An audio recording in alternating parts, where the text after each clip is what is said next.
야고보서 강의 22번째 시간을 이어가겠습니다. 야고보 사도는 신앙에 있어서 행함의 중요성을 계속 강조하면서 성도님들의 신앙생활에서 주의해서 지켜야 될 중요한 신앙의 규범들을 하나하나 이렇게 짚어주고 있습니다. 성경이 이런 문제를 다루고 있다는 것은 이 부분을 성경이 매우 중시하고 있고 성경에 기록되어 있는 말씀이면 우리가 그렇게 지켜 행하기 위해서 이런 부분들을 하나님 앞에 최선을 다해서 하나님의 말씀의 거울 앞에 우리 자신을 비추면서 이런 부분들을 이 성경에 드러나는 죄성들을 잘 우리가 다스리고 이런 부분에 있어서 우리의 삶의 중대한 변화와 또 성화의 진력함이 나타나도록 우리가 힘을 써야 된다는 것을 의미하는 것입니다. 우리는 지금 구약의 신명기나 레위기를 강의하고 있는 것이 아니고요. 말씀을 듣고 있는 것이 아니고 신약의 말씀을 보고 있습니다. 그럼에도 불구하고 신약은 신자에 있어서의 성경이 명시하고 있는 중요한 덕목들이 무엇인지를 아주 우리에게 뚜렷하고 분명하게 전달합니다. 그래서 이런 부분들을 절대로 무시해서는 안 되고 신앙이 반율법주의로 흐르는 것만큼 가벼워질 수 있는 첩경은 없는 거예요. 그래서 절대로 이런 말씀들을 새기면서 신자의 삶이 어떠해야 되는지를 지속적으로 말씀을 통해 우리가 우리 자신을 살피지 않으면 우리도 무지 속에 죄 가운데 깊이 빠져드는 자들이 될 수밖에 없는 겁니다.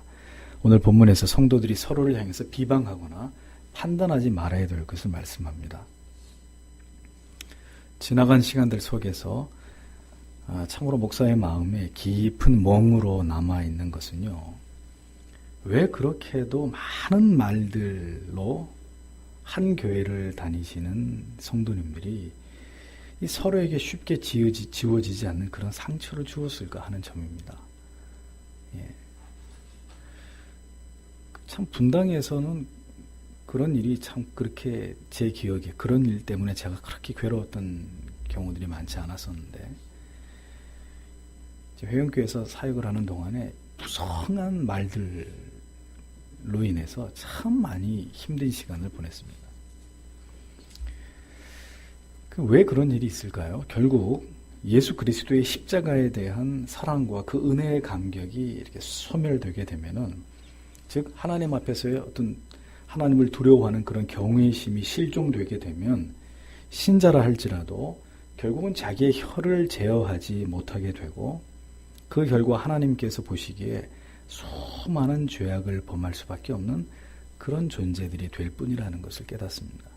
아무리 거듭난 하나님의 자녀라 할지라도 십자가의 구속의 은혜와 그 사랑에 매여 있고 그 은혜가 계속해서 바닷가의 파도처럼 내 양심과 영혼을 강타하는 그런 어떤 은혜 가운데 있지 않으면은 나도 모르게 죄악의 습성들이 나타나는데 그 죄악의 습성이 나타나는 가장 눈에 띄는 그 창구가 뭐냐? 입이란 말이에요. 혀.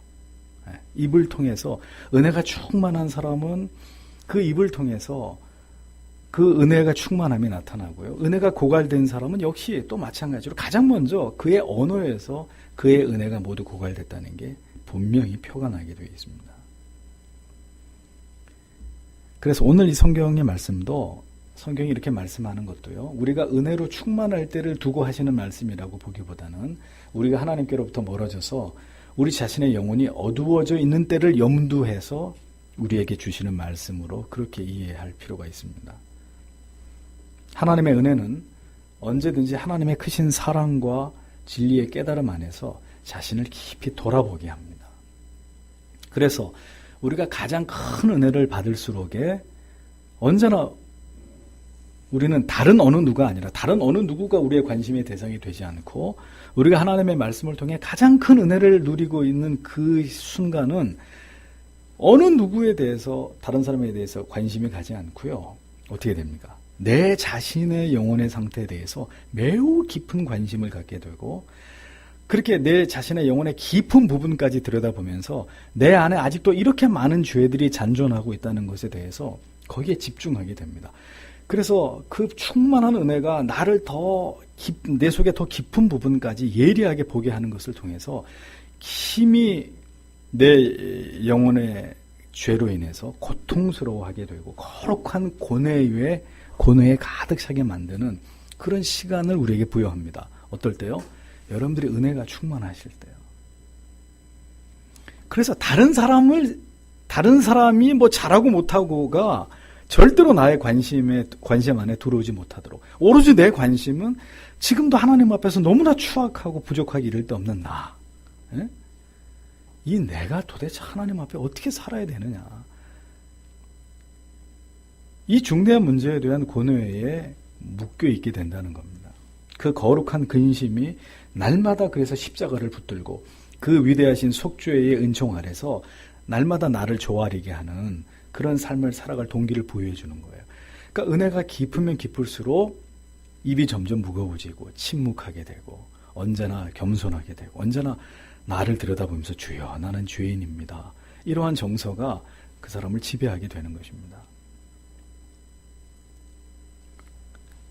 그 반대가 될 때 이제 일어나는 일들이 뭐겠어요? 바로 내가 아닌, 내 영혼이 아닌 다른 사람의 영혼에 대해서, 다른 사람의 허물에 대해서 서서히 우리의 입이 이제 죄악을 범하는 일에 가벼워지기 시작하는 일들이 일어나는 거죠. 오늘 본문의 11절에 형제들이여 서로 헐뜯지 마십시오.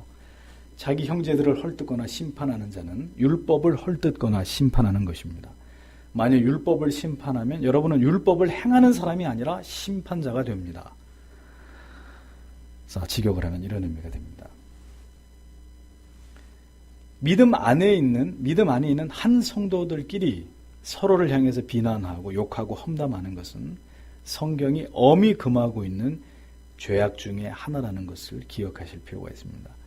다른 성경에도 이와 유사한 말씀들이 많이 나오죠. 고린도후서 12장 20절에 내가 갈 때에 너희를 나의 원하는 것과 같이 보지 못하고 또 내가 너희에게 너희의 원치 않은 것과 같이 보일까 두려워하며 또 다툼과 시기와 분냄과 당지는 것과 중상함과 수군수군하는 것과 거만함과 어지러운 것이 있을까 두려워하고 라고 기록하고 있고 베드로전서 2장 1절에도 그러므로 모든 악독과 모든 괴휼과 외식과 시기와 모든 비방하는 말을 버리고 라고 기록하고 있는 것을 발견하게 됩니다.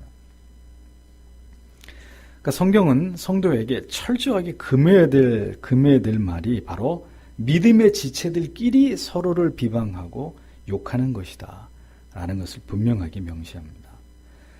다른 사람을 향해서가 아니에요. 다른 사람을 향해서는 여기서 예외인 것이고 성도가 성도를 향해서 형제라고 하는 자들끼리 서로 비방하고 욕하는 문제는 그렇게 간단한 문제가 아니라는 거예요. 이러한 일들이 교회 안에서 일어나게 되면 이것은 하나님의 영광을 가리우는 중대한 죄가 됩니다. 여러분, 왜 성도와 성도끼리의 어떤 문제를 가지고 일반 법정에 가서 서로를 고소하는 것이 합당하지 않다고 성경이 말씀하죠? 그 가장 큰 이유가 뭡니까?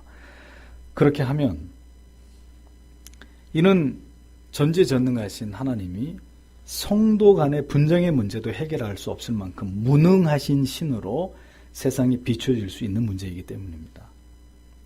저들이 믿는 신이 얼마나 무능하면 자기 성도들끼리의 분쟁의 문제도 해결하지 못할 만큼 저들이 믿는 신이 저렇게 무능하고 저렇게 권위가 없는 신일까? 세상 사람들에게 그렇게 비추어지는 것입니다. 따라서 성도를 향한 비방도 마찬가지입니다. 성도의 언어의 사용은 우리의 신앙의 상태를 그대로 드러내 보여주는 방증입니다.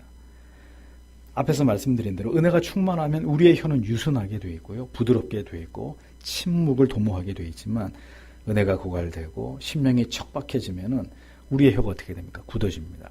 그리고 독을 품습니다.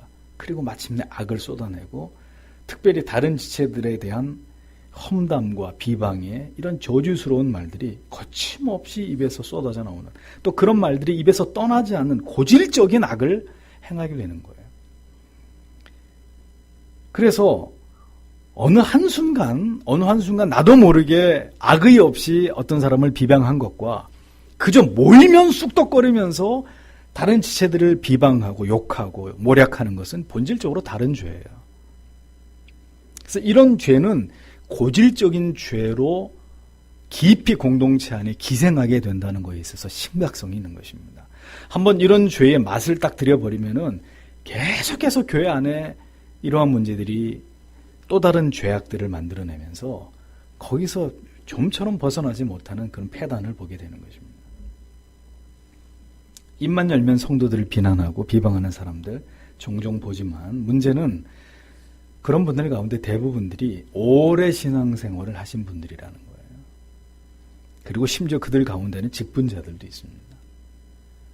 신앙의 연륜이 오래되었어도 그들의 심령이 하나님의 진정한 말씀을 통해서 은혜에 목말라 하지도 않고 그로 인해서 영적인 상태가 뜨겁지도 않은 그런 시간이 길게 지속되고 나면 그러한 가운데, 그러한 영혼 가운데 있는 사람들에게 나타나는 뚜렷한 죄 가운데 하나가 뭔지 아십니까? 이런 병적인 다른 사람을 비방하고 욕하고 험담하는 그런 것이 되는 거예요.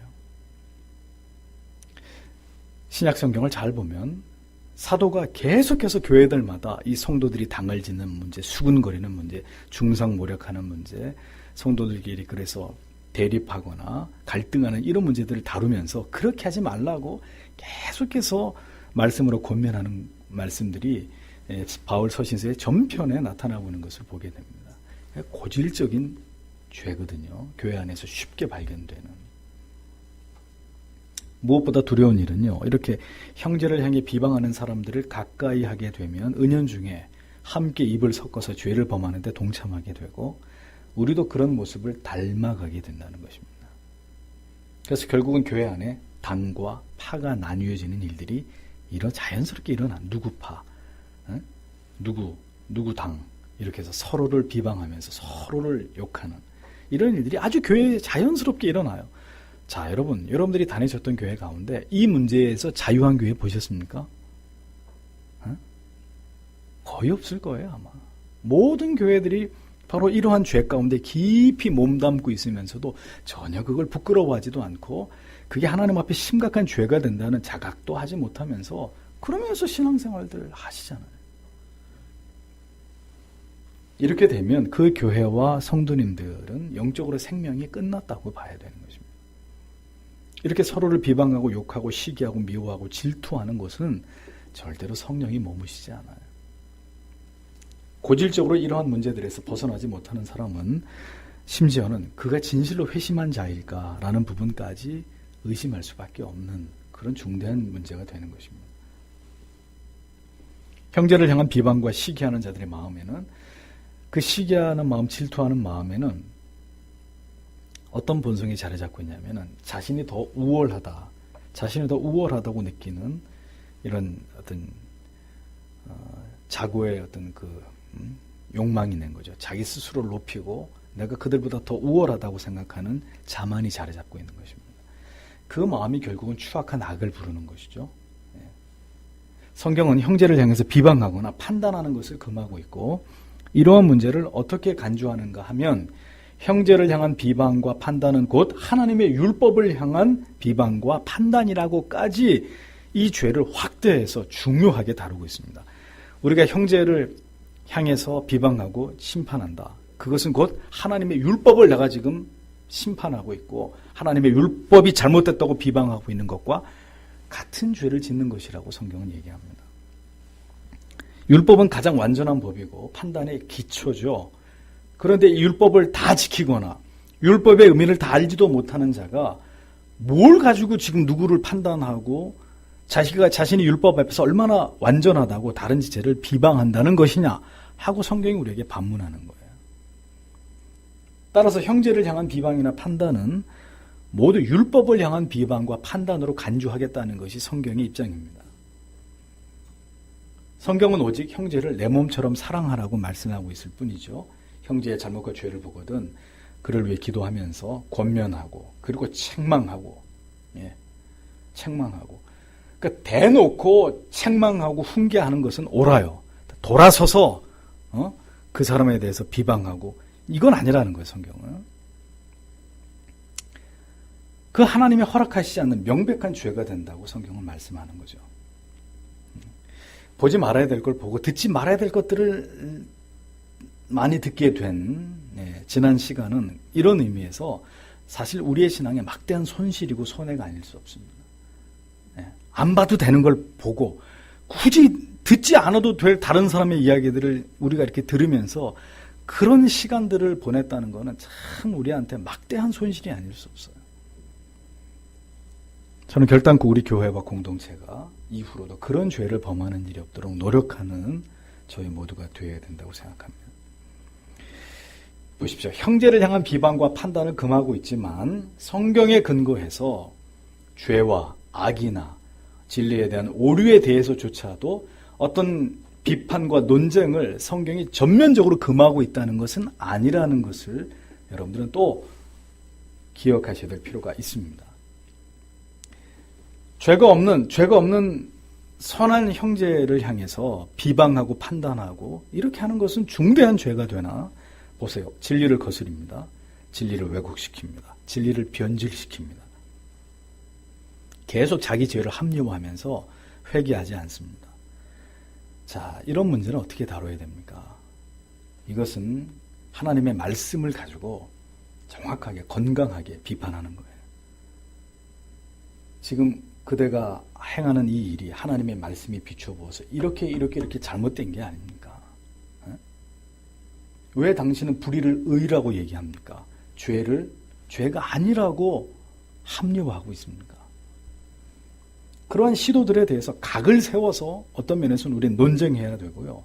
거침없이 이러한 비진리의 운동들에 대해서 포문을 열어야 되는 거죠, 교회가.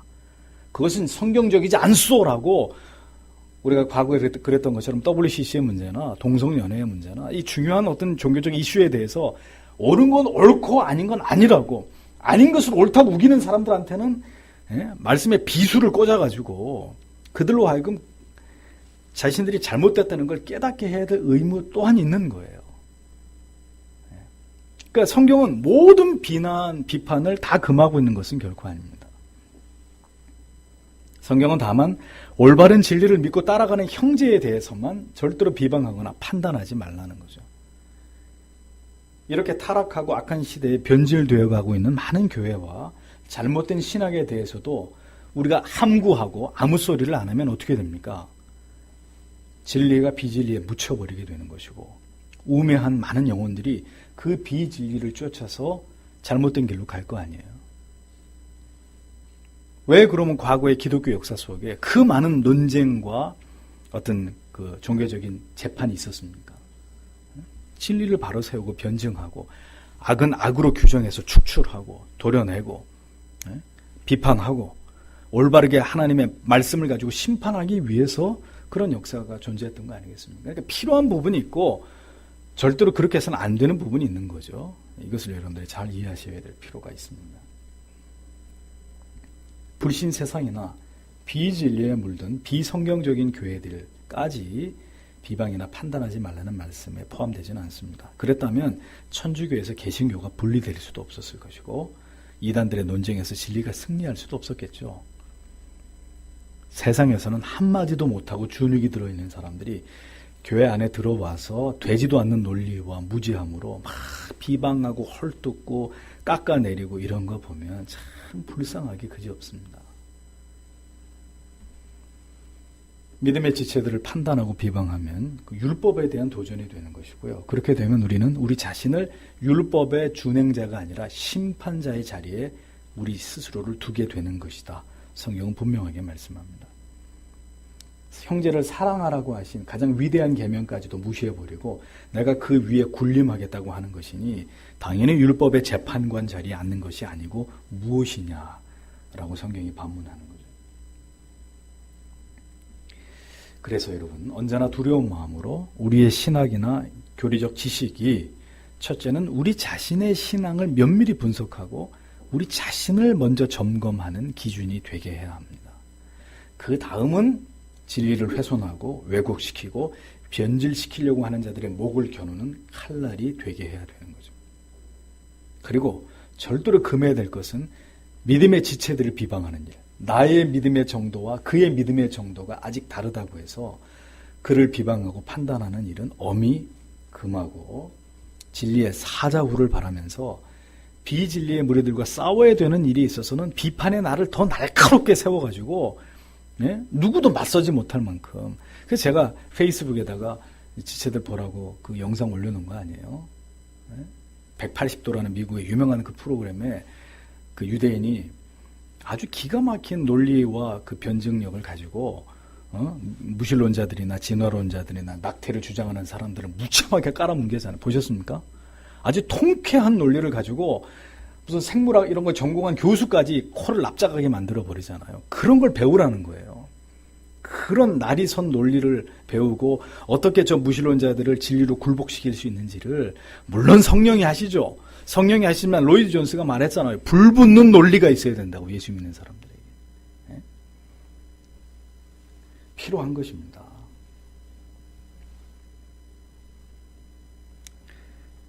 언제나 우리가 깨달은 진리와 우리가 추종하는 교리가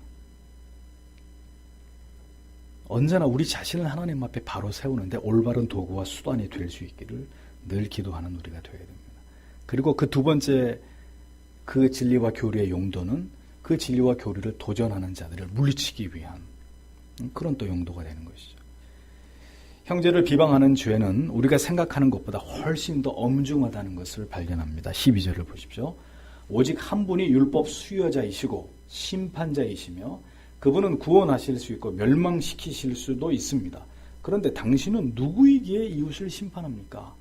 이렇게 질문합니다.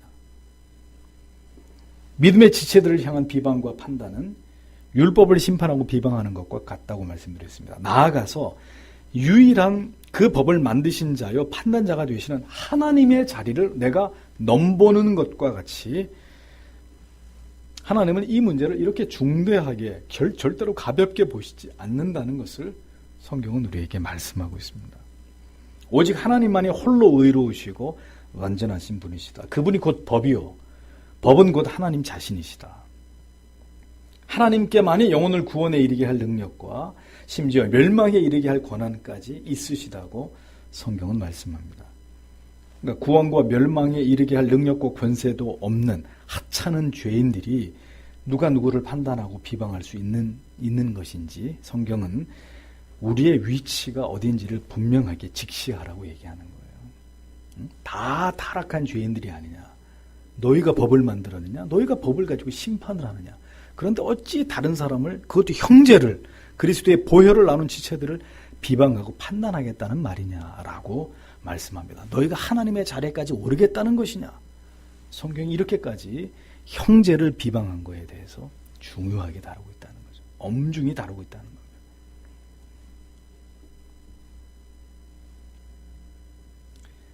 여러분들이 말씀을 통해 기억하셔야 될 것은 앞에서도 말씀했습니다. 비방과 판단이 난무한 곳에 있으면 반드시 우리도 그렇게 된다는 거예요. 그래서 언제나 여러분들이 들으시는 것을 주의하셔야 됩니다. 또 만나는 사람을 주의하셔야 됩니다. 그렇게 해서 우리 스스로 하나님께서 미워하시는 이런 죄에 동참하지도 말고 그런 죄를 범치도 말아야 되는 것이죠. 그래서 여러분 훌륭한 칼일수록에 훌륭한 칼집을 가지고 있습니다. 그것은 그 칼을 보호할 목적도 있지만 그 칼이 아무나 해하지 않도록 그 칼을 잘 감싸고 지키기 위해서죠. 언제나 우리의 혀에 경건의 재갈을 물리고 입을 열어야 할 때와 입을 닫아야 될 때를 굳게 지키는, 그래서 하나님의 영광을 가리우지 않는 신자 되기를 우리는 힘써야 합니다. 언제나 그런 자리에서 단 한 사람만이라도 깨어 있으면 이러한 죄가 확산되지 않아요. 누군가를 향한 비방이, 판단이 우리 입에서 나올 때 그만합시다. 한 사람만 얘기하면 돼요. 한 사람만. 그만합시다. 차라리 그를 위해서 기도합시다.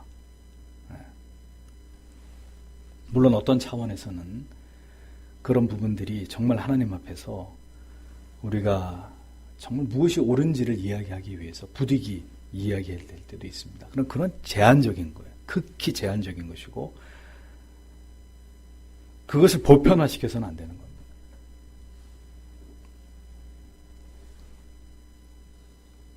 우리의 모든 삶이 성경을 통해 밝히 드러나고 무지가 깨달아지면서 우리가 더욱 하나님을 기쁘시게 하는 신자 되기 위해 노력하는 이 경건의 훈련들이 우리를 더 성화의 길로 인도할 거라는 것을 믿고 이 가치 있는 훈련으로 쉼 없이 우리의 영혼에 재갈을 물리면서 거룩한 길을 향해 나아가려고 하는 성도님들이 되셔야 됩니다. 그래서 그런 것들이 우리 안에서 나타나려고 할 때마다 어금니를 지그시 깨물고 하나님이 하셔야지. 하나님이 하신다. 우리가 할 수 있는 게 아니다. 그렇게 하고 정말 그런 부분들을 위해서 기도하고 그에게 가서 얘기하는 그에게 가서. 물론 여러분들이 그런 문제를 가지고 목사에게 와서 성경에 나와 있잖아요. 내가 가서 권면하고 안 되면 가서 장로들을 데리고 가서 권면하라 그랬으니까 누군가의 그런 부분을 보고 목사에게 와서 얘기하는 건 험담하는 게 아니에요. 오해하지 마세요. 저한테 와서 그건 험담하거나 그 사람을 욕하는 게 아니잖아요. 같이 기도하고 의논하자는 얘기잖아요. 그리고 그건 다 비밀로 지켜져야 되는 부분이고. 그렇습니다. 그래서 우리가 끊임없이 이런 부분에 대해서 우리가 하나님 앞에서 결심하고 그 순간순간 우리 안에 죄성이 발동할 때마다 그걸 누르고 또 우리가 그렇게 또 본의 아니게 하나님 앞에 죄를 지었으면 돌이키고 또 하나님 앞에 회개하고 그래서 우리 안에 이러한 하나님이 금하신 이 중요한 죄들이 우리 주변에서 점점 소멸돼 가도록 그래서 누군가 그런 죄를 지으면 그 스스로가 부끄러워지게 되는 그 정도의 성숙한 이제 공동체가 되어 가야 되는 것이죠. 저는 여러분들이 충분히 그렇게 하실 수 있고 또 그렇게 하셨다고 생각합니다. 여러분, 우리가 잊지 말아야 될 것은요. 우리는 겨우 예수를 믿어가지고 천국에 들어감이 우리의 목적인 자들이 아닙니다. 그건 저기 복음주의 신자들이나 그렇죠. 기복주의 신자들이나 예수 믿고 천국 간다. 끝. 정말 무지한 신자들이나 그것이 목표지. 우리는 그것이 목표가 아니죠. 우리가 살아감이 우리가 사고하고 판단하고 말하고 추구하는 모든 것이 그리스도가 왕 되시고 그 속에서 그리스도가 왕 되시고 하나님의 영광이 드러남이 우리의 삶과 존재의 목적인 자들이 바로 우리 개혁주의 신자들이에요. 그러니까 예수 믿으면 천국 간다? 그게 전부인 게 아니라 우리가 살아가는 모든 모습을 통해서 우리가 믿는 그 하나님이 우리의 삶 속에서 나타나게 되는 것. 우리의 살아가는 모든 내용과 질이 그 하나님의 원하시는 그 바를 쫓아가는 것. 그래서 우리가 그들과 다름을 통해서 우리가 믿는 신의 위대함을, 그 하나님의 탁월하심을, 그리고 우리가 쫓아가려고 하는 이 진리의 탁월성을 세상 사람들에게 보여줄 수 있는, 그것이 구원받은 하나님의 자녀들에게 하나님이 요구하시는 삶이거든요. 그런 거 복잡하면 필요 없어. 믿기만 하면 구원받는 거야. 성경을 보세요. 어디 그렇게 말씀하고 있냔 말이죠. 오늘도 그렇게 설교하고 가르치니 그렇습니다. 그래서 오늘도 우리는 이런 말씀들을 통해서요, 참된 행함과 신앙의 일치됨을 위해서 오늘도 주님 앞에 간절히 기도하고 이런 부분들을 우리 안에서 자꾸 재해 나가는 그런 하나님의 사람들이 되어져 가야 할 것입니다. 그렇게 되어지면 우리의 입을 통해서, 우리의 언어를 통해서 더 하나님이 귀한 일들을 행하실 것입니다. 일체의 죄악된 것들을 우리의 입에서 다 버리우면 우리의 입이 정결하게 될 때 하나님이 더 귀하고 가치 있는 일에 여러분들의 입술을 사용하실 것입니다. 그러나 우리의 입술이 자꾸 죄악된 것들이 우리의 입술에 머물러 있고 우리의 입이 자꾸 악을 말하는 한 그 입을 통해서 하나님의 선한 뜻을 이루어 가시지는 않습니다. 어떻게 한 입으로 열렬히 하나님께 기도하다가 돌아서서 열렬히 다른 사람을 욕하는 그런 일이 가능하겠습니까? 불가능한 것이죠. 우리 눈으로 열렬히 악한 것을 보다가 어떻게 열렬히 하나님의 말씀에 집중하면서 하나님의 말씀을 이렇게 열심히 읽을 수 있는 일이 가능하겠습니까? 그런 일은 불가능해요. 그렇게 만들어져 있지 않아요. 우리의 귀가 정말 생명력 있는 보화 같은 말씀에 집중하다가 어떻게 이 귀로 더러운 다른 사람을 욕하고 비방하고 세상에 음란한 것들을 노래하는 그런 것들에 귀를 기울일 수 있겠습니까? 그렇게 될 수 없는 거예요. 어느 한쪽을 선택해야 되는 거죠. 그리고 그 선택한 영적인 기능을 극대화해 나갈 때 하나님이 그런 자들을 통해서 이 세상에 뭔가 영향력을 미칠 수 있는 사람 되게 하시는 것입니다. 그의 말을 통해서, 그의 결단을 통해서, 그의 계획을 통해서, 그가 가지고 있는 어떤 목표를 통해서 하나님이 그것에 개입하셔서 간섭하셔서 하나님의 선함이 나타나게 하는 것이죠. 모순되면 안 됩니다. 아시겠습니까? 신앙의 양다리만큼 위험한 게 없다고 말씀드렸죠. 한쪽엔 깊이 죄악 가운데 발을 담궈놓고 한쪽은 또 그렇게만 하면 죄송하니까 또 이렇게 말씀에도 이렇게 한 다리를 걸쳐놓고 가랑이 찢어집니다. 가랑이 찢어져요. 오늘도 우리에게 주신 말씀, 형제들아 피차에 비방하지 말라. 형제를 비방하는 자나 형제를 판단하는 자는 율법을 비방하고 율법을 판단하는 것이라. 내가 만일 율법을 판단하면 율법의 준행자가 아니요 재판자로다. 너는 누구 관대 이웃을 판단하느냐. 오늘도 이 말씀을 깊이 새기면서 주님 앞에 간절히 기도하도록 하겠습니다. 이 시간에 기도할 때